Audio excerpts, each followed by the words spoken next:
आज हम एक ऐसी घटना की चर्चा करने जा रहे हैं जिसने पूरे देश को झकझोर कर रख दिया। झारखंड के साहिबगंज जिले में एक युवती के साथ जो हुआ वह किसी भी इंसान की रूह कंपा देने के लिए काफी है।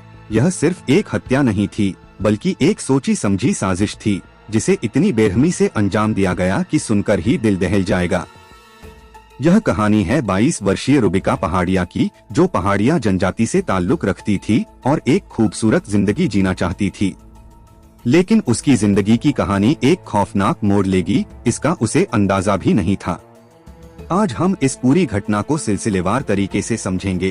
कैसे यह प्रेम कहानी शुरू हुई, कैसे यह रिश्ते की बेड़ियों में बंधी और फिर कैसे यह एक जघन्य अपराध में तब्दील हो गई। रुबिका पहाड़िया झारखंड के बोरियो थाना क्षेत्र के गोंडा पहाड़ गांव की रहने वाली थी। वह अपने माता पिता की तीसरी संतान थी और एक आदिवासी समुदाय से ताल्लुक रखती थी।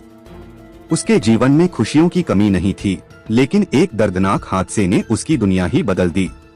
दरअसल रुबिका की शादी पहले भी हो चुकी थी, लेकिन उसके पहले पति का देहांत हो गया था। इस हादसे के बाद वह गहरे सदमे में थी। इसी बीच उसकी मुलाकात हुई दिलदार अंसारी नाम के एक युवक से, जो कबाड़ी का काम करता था।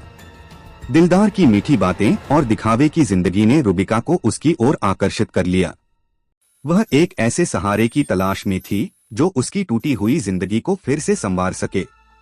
लेकिन उसे नहीं पता था कि यह रिश्ता उसकी जिंदगी में तूफान लेकर आएगा। दिलदार अंसारी पहले से शादीशुदा था, लेकिन उसने रुबिका को यह सच नहीं बताया। उसने उसे भरोसा दिलाया कि वह उससे सच्चा प्यार करता है और जल्द ही शादी करेगा। कुछ समय तक दोनों लिव इन रिलेशनशिप में भी रहे। इस दौरान दिलदार ने रुबिका को अपने परिवार से मिलवाया, लेकिन जल्द ही उसकी जिंदगी में अंधेरा छाने लगा। रुबिका के परिवार वालों को जब इस रिश्ते का पता चला तो उन्होंने उसे चेतावनी दी कि वह इस रिश्ते से बाहर आ जाए। लेकिन रुबिका उस समय प्यार में इतनी अंधी हो चुकी थी कि उसने अपने परिवार की बात को नजरअंदाज कर दिया। जब उसने शादी की बात कही तो पहले तो दिलदार ने बहाने बनाए, लेकिन जब पुलिस तक मामला पहुंचा तो वह शादी के लिए तैयार हो गया। शादी हो गई, लेकिन इसके बाद रुबिका की जिंदगी बद से बदतर होती चली गई। शादी के बाद रुबिका को पता चला कि दिलदार और उसका परिवार उससे जबरदस्ती धर्म बदलवाना चाहते हैं। रोजाना उस पर दबाव डाला जाने लगा कि वह अपना धर्म बदल ले।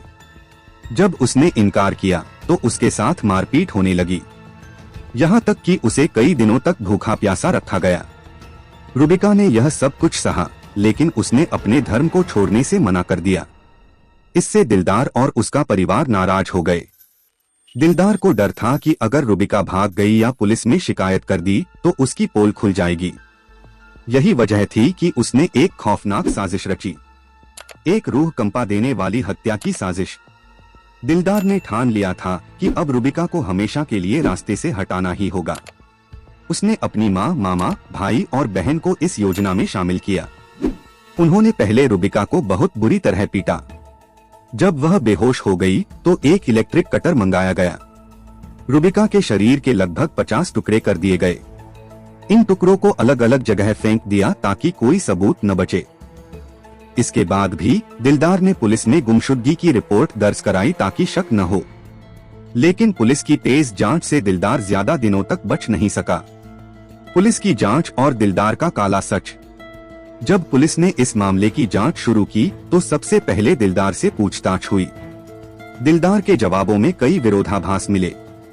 जब पुलिस ने उसकी कॉल डिटेल्स खंगाली तो कई चौंकाने वाले तथ्य सामने आए। फिर पुलिस को अलग अलग जगहों से 18 शरीर के टुकड़े बरामद हुए।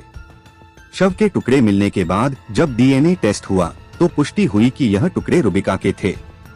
दिलदार के साथ उसकी मां मरियम खातून, मामा मैनुल हक, भाई महताब अंसारी, बहन सरेजा खातून सहित कुल 9 लोगों को गिरफ्तार कर लिया गया।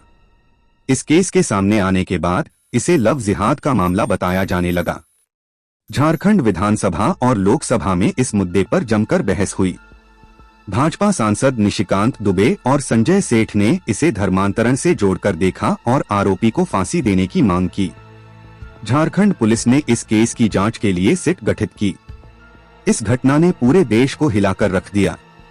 अब सवाल उठता है कि क्या रूबिका को न्याय मिलेगा। दिलदार और उसके परिवार के खिलाफ आईपीसी की धारा 302 हत्या, 201 सबूत मिटाने और 120 बी साजिश के तहत मामला दर्ज किया गया है। समाज में इस मामले को लेकर गुस्से और आक्रोश की लहर दौड़ गई है। लोग सोशल मीडिया और अन्य माध्यमों से इस केस में सख्त कार्रवाई और दोषियों को फांसी देने की मांग कर रहे हैं। अब देखना यह होगा कि कानून कितनी जल्दी अपना काम करता है और क्या रूबिका को न्याय मिल पाता है या नहीं। यह कहानी सिर्फ रूबिका की नहीं है, बल्कि उन तमाम लड़कियों की है जो किसी के झूठे प्यार में फंसकर अपनी जिंदगी बर्बाद कर लेती हैं। इससे हमें यह सबक मिलता है कि किसी भी रिश्ते में जल्दबाजी नहीं करनी चाहिए। अपने परिवार की सलाह को नजरअंदाज नहीं करना चाहिए। किसी भी संदिग्ध व्यक्ति की पहचान करने की कोशिश करनी चाहिए। किसी भी रिश्ते में जल्दबाजी न करें। अपने परिवार की सलाह को नजरअंदाज न करें। किसी पर भी आंख बंद करके भरोसा न करें। क्या आपको लगता है कि दिलदार को फांसी होनी चाहिए? कमेंट में अपनी राय जरूर दें।